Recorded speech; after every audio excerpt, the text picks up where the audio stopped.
Hey, this is Mark James. We are about to start a sunset massage. I'm going to show you how we are set up right here. This is the table.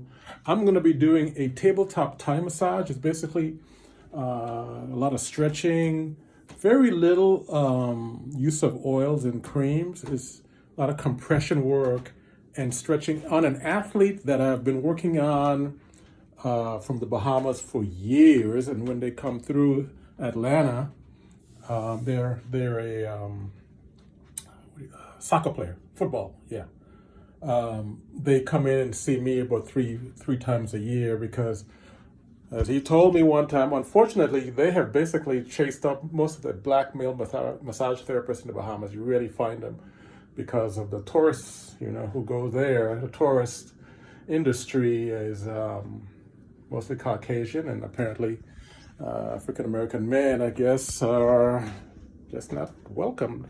Same thing on St. Thomas. A buddy of mine. He's one of maybe the only male massage therapist at a major resort down there, and so he's running into some issues. But anyway, besides that, this gentleman is coming in to get a tabletop Thai massage from me.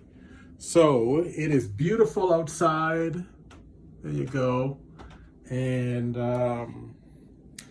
we're going to begin in about a half an hour. So anyway, this is Mark James. Thanks for dropping by. If you want to see more of my videos, try looking me up on YouTube. Mark James, MarkJames, or YouTube Caribbean Gifts. You will find me there. Bye. Thank you.